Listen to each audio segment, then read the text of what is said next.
Welcome to the Fire and Earth podcast with your hosts, Jason Mefford and Kathy Gruber. Fire and Earth, giving you the keys to unlock your limitless potential. Welcome to another edition of the Fire and Earth podcast. I'm your co-host, Jason Mefford. And I'm Kathy Gruber, and we are so happy to have Jeanne Mozier back. She is going to tell us what's happening in 2019. Ooh, say welcome back, Jeanne. So good to have you back. Thank you. And I have to say that for the past 2 years, when I do my annual Oracles lecture, I've been saying, I don't think I want to do this next year. I'm tired of doing nothing but bad news. and 2019, because it all really peaks. In December of 2019, January of 2020 are a decidedly difficult period. Really? Yes. And, and again, we talked about cycles earlier. So when you do trends for sort of the general world, you look at those outer planets, Pluto, Neptune, Uranus, that move slowly, because a trend really needs at least a year to sort of establish itself. So those are the planets I look at, and we've been in a difficult period for about almost a decade now. And things are coming to a peak. And when people say, well, when is this all going to end? And when is it going to get better? I say, well, 2025. That's sort of the key date when it's like, oh yes, all of these things start new cycles and there's new stuff happening. So this is a difficult and challenging year. And one of the areas is the economy. And every time I listen to, the news or the administration or the people talking about how wonderful the economy is and the stock market, I say two things. One, the stock market is not the economy. And two, trust me, by the end of the year, it's going to crash. And it's going to be hard, and things are becoming more austere, and they're tightening up. And, tariffs are a perfect Capricornian, because this is a very Capricorn year, are very Capricornian action. No economist since 1920 thinks that tariffs work, and they definitely don't work, except that it's a Capricorn period. So it's the kind of thing that happens during this period. So people say, well, what should we do? What stock should I buy? I said, well, I think you should do two things. I think you should make sure you either are out there growing some of your own food, or you have neighbors who are growing some of your own food, and you should be prepared to do with less. Get rid of your debt, be solid, be safe, and be prepared for things to be shrinking. Well, so that's one of the big issues that we're facing. And I think that's interesting, because I have a finance, accounting, business background, and it's the stock market, like you said, it's not the economy, but it definitely has a big impact on the economy, especially as trillions of dollars have gotten put into the stock market, really starting since late 80s, early 90s. Right. That it now has a much bigger impact on the total economy when things happen. And so the advice that you just gave about getting out of debt, being do with less and be more kind of self-sufficient, right, is the key. Because when 2008 happened, one of the reasons why that hit was so big was because people were over leveraged.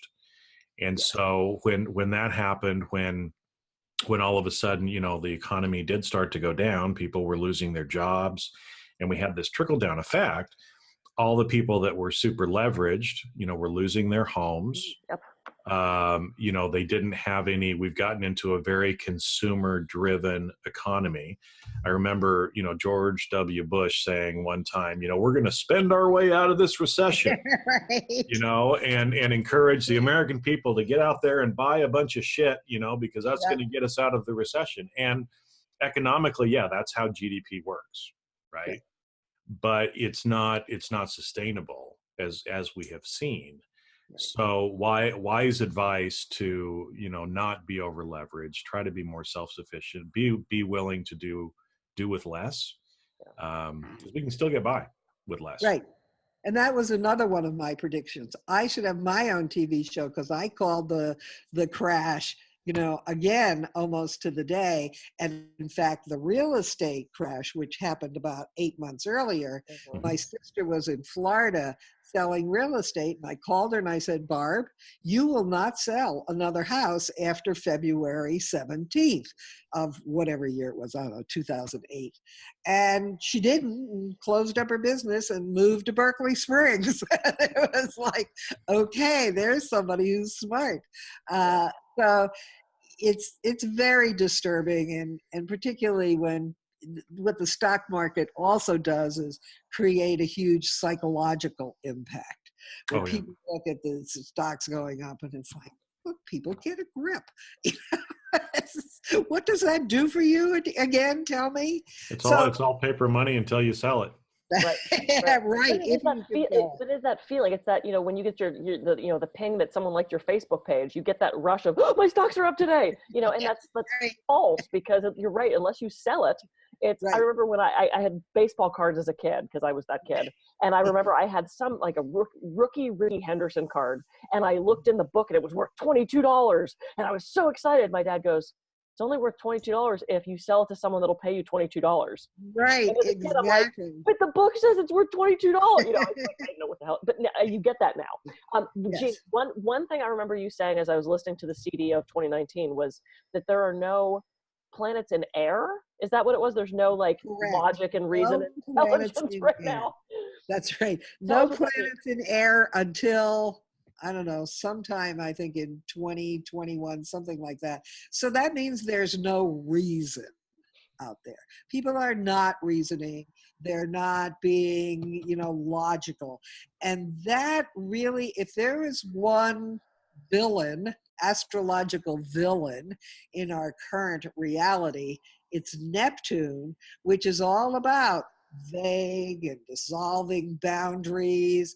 And it's been in Pisces, which is its own sign, which in itself is vague and boundaryless, since about 2012, no, maybe 20, whatever it is, it ends in 2025, 14 years.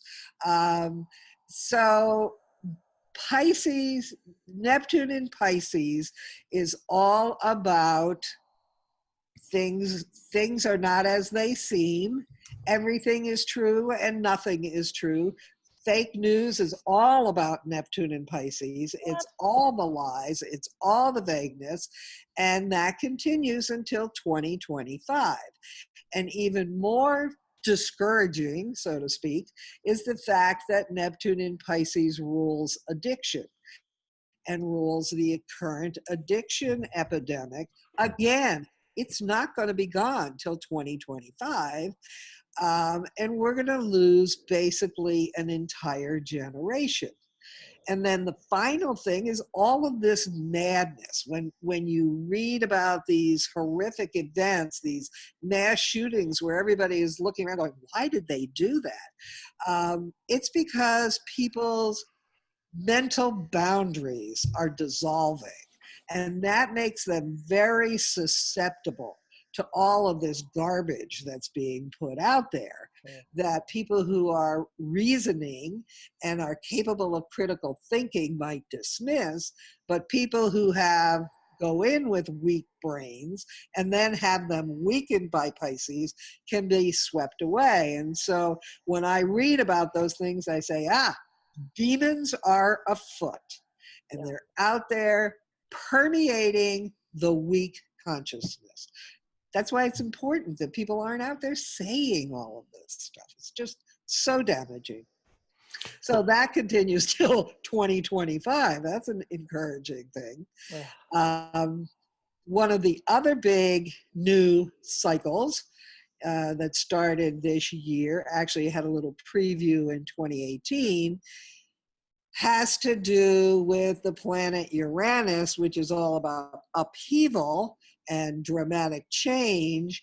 And it moved into the sign of Taurus, which is why we are entering a 7-year period of natural disasters, of earth upheavals.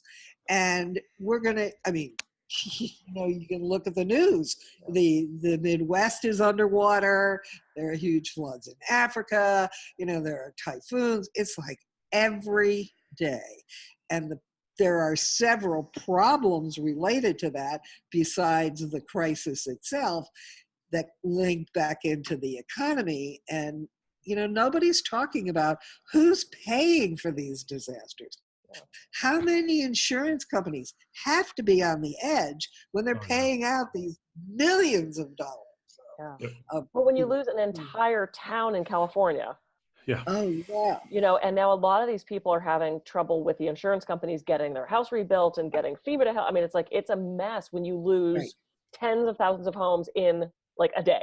Right. So it's like, who is paying for that? That's, right. And it's going to exacerbate and alter the whole homeless crisis. Because what do you do when people who have $500,000 homes are now homeless? They're not ready to move into a cardboard box under the interstate. So it changes the whole dynamic. And so homelessness is one of those areas that is going to be increasingly receiving intense focus during this period. So, people go, well, Judy, isn't there anything good happening this year? Now, Jupiter, which is the sugar daddy of the zodiac and always brings benefits and tends to expand everything.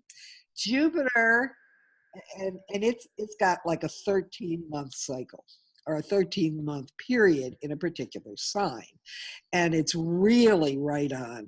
When Jupiter was in Scorpio, which is all about sexuality and secrets being revealed, Jupiter moved into Scorpio literally 3 days before the Harvey Weinstein scandal was revealed, and the entire dynamic changed for a year, and I was like, wow, this is really something.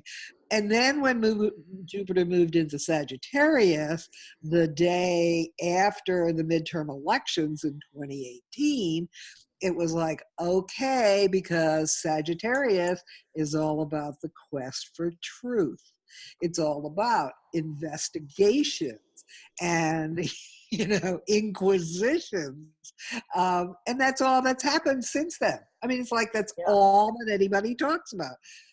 And I thought, oh. And of course, Jupiter, because it's very expansive, can occasionally go too far. I don't know what you're talking about. No, I think again, here's one of those things, right? Because like you said, I mean, the Harvey Weinstein issue and the Me Too movement and all of the, because you see this from a business perspective, all of the, sexual harassment issues that have come to light and all of the training and the other stuff. And now everybody's been talking about that and all these different things came out, right? Because Harvey was just the first one of a whole string of very public things that happened. And now, like you said, I mean, because from an investigation perspective, now all these things are being investigated. So it's going to be another year, a little over a year. You said 13-month cycle, when the focus is going to be more kind of on the investigation side of it. Right. And so just the sexual stuff too. Oh yeah, it's broadened now because now it's anti-harassment in general, not just sexual. Right. And related. Financial, and it's it's political, and it's all of it. Yeah. So I guess as we sounds like 2019 might not be that great of a year. Yeah. It gets worse. But it's I guess is because, like we said, these kind of everything goes in cycles, right? Right. I mean, if we, I'm just trying to I always try to kind of analogize or think about, what maybe period in our history before now was very much like now. So we can go back and kind of look at history on, what happened during those time periods. Because I think, before on an earlier episode, we were talking about the Berlin Wall. Berlin Wall went up at this particular time. It came down at this particular time. We're now in that other particular time, and we're talking about putting up another wall. Right. So maybe what period of history is kind of very similar to what we're going into or going through? Well, interestingly enough, because that, of course, I have a really strong historical background, and that's what I had done. Often I would go back and I'd look at all the past historical periods, except that within the past couple years, we have moved into what I call unprecedented time. So the collection or the assemblage of planets in particular signs literally has not ever been seen before. And so it's like, free time. Now, particular planets, like our friend Uranus moving into Taurus, the last time that happened was when Social Security was established. Mm-hmm. In 1933, 34, whatever it was. And now here we are, and it really worries me because as a cycle is completed, what's going to happen is people are going to be looking at it again. Does it get improved? Does it get demolished? Does it get altered? So that's really one of the big patterns. Now, Saturn, which is really the quintessential trends planet, because it has this 28 and a half year cycle, total cycle, and it changes signs every 2.5 years. So one of the things you find with people like Kathy, who are very heavily Capricorn, is their life moves in 2.5 year cycles every time Saturn changes signs. So, that's sort of one of the things. And Saturn is in Capricorn, just moved into Capricorn the end of 2017. And so that's part of this sort of mosh of Capricornian energy, which by January of 2020 includes just about all of the planets. And about a year ago, I had an astrology group from Taiwan contact me and said, "Oh, we'd like you to do a podcast lecture to our group in Taiwan." I was like, "What? Oh, okay." So they were very concerned, and obviously they had been looking at things, and they said to me, "Well, what's going to happen in 2020? Well, usually I don't look ahead that far. I'm confused enough living a year in advance. If I lived 3 years in advance, I'd be totally confused. But I did. I looked at it all and I thought, oh my God, January of 2020 is not good at all. And so I said, well, they said, does it look like war? I said, well, it's very possible, January 2020, and it looks like war in East Asia. So they were right in the middle of it. They obviously had been looking at it and wanted somebody else to confirm it for them. Yeah. So, things are going to be building in that direction. And again, it's not hard to see that happening for anybody who's not objectively looking at things. Yeah. So when you talk, and I know that because this is fascinating, so you talk about when you're looking at what's happening in this country and what's happening sort of more globally, you use the Constitution and the Declaration of Independence? In this country, I use the Constitution and the Declaration of Independence. The Declaration of Independence refers to the American people. The Constitution refers to the American government. Now, one of the really interesting things, and I sort of realized it, I don't know why I hadn't realized it before, but the chart for the inauguration of the president generally represents the path of the administration during those 4 years. And I remember, Obama had a terrible chart for his first term. And of course, he went through this whole process of appointing people. They turned him down, and he lost them. And the only one who went smoothly was Hillary Clinton, because of course, she has an astrologer, I'm assuming. She has an astrologer. She waited until Mercury was moving direct to accept and to get sworn in. So as I was looking at the inauguration in 2017, I realized that it's based on, of course, the date that the inauguration occurs, and it doesn't matter who the president is. That's going to be the pattern. And the pattern setup of the inauguration is all about legal problem. This particular inauguration, legal problems, all of these crises that we've seen unfolding. And I thought, boy, Hillary's lucky that she didn't win, or it would be her in the line of fire instead of Trump in the line of fire.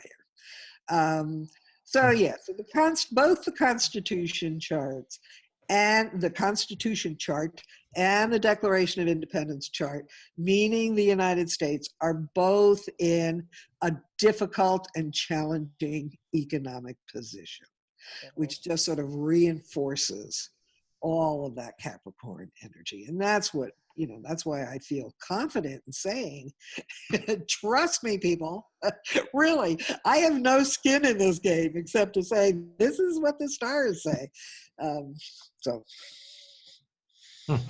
Ouch. Well, yeah. And it's interesting. I mean, as we go through this, because it's,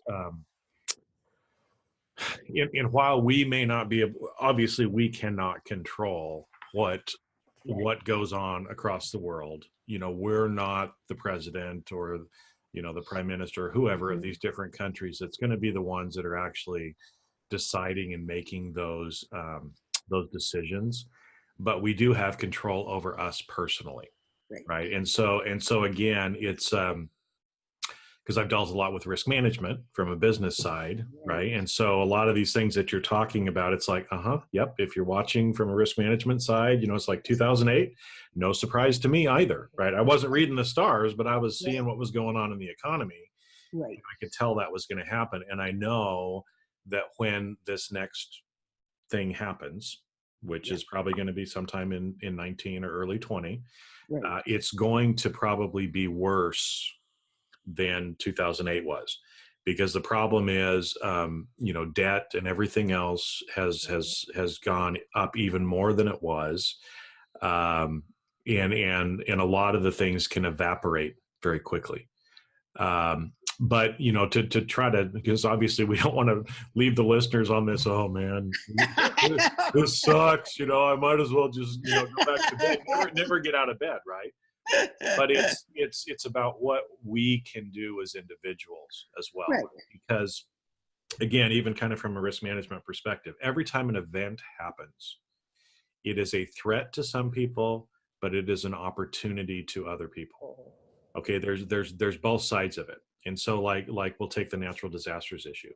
It really sucks for the people that lose their home, they get flooded out, but it's good for the people who build houses and who do disaster cleanup, right? And so even though the event, we have to kind of decide and maybe make some decisions for ourselves to make sure that we get to be on more of the opportunity side and kind of protect us in our little individual bubble. And so, some of the things that you talked about early, like trying to get out of debt, simplifying your life so that it doesn't require as much money to get by. Because for me growing up, right? I mean, I grew up, it was the recession in the late 70s, early 80s in the housing. My father was a contractor. We had to get by with a lot less, right? Because we had some big housing projects that went bust, and we did grow a lot of our own food. And I don't know, honestly, how my parents got by, but we did. Mm-hmm. And a lot of it was because we didn't have the debt. We were growing some of our own food. We were doing some of these things to help us be more Right. self-sufficient. Right. And so again, for people to be thinking about ways that you can do that, it's going to be different for everybody, but realize that, we went through a major depression before. We went through a major recession. People are resilient, right? It just helps us in knowing what's probably coming because we can start preparing now. Come late 2019, early 2020, a lot of people are going to wake up and go, what the hell just happened? Right. Exactly. Okay. But And if you need if to you had know a your 6 or neighbors. 9 month lead, Yeah. hey, Yes. Right. who's ahead, right? Right. Because I'll tell you, during the Depression, a lot of people had it bad, but a lot of people made a ton of money. During the Second World War, it sucked for a lot of America who was fighting and who was, doing all this other stuff. There were people that made a ton of money Yes. during the Second World War, right? And so not to think that it's, try to find where or what the opportunities are for you, as well, to try to make the best of a bad situation. Right. And no, And it's I a think, cycle, and that cycle will at some point end. So sometimes we just have to hold on tight right. and ride it out. Right. And I think one of the really crucial things, and as you were saying, Jason, with the natural disasters, one of the benefits inevitably you hear about is people helping other people.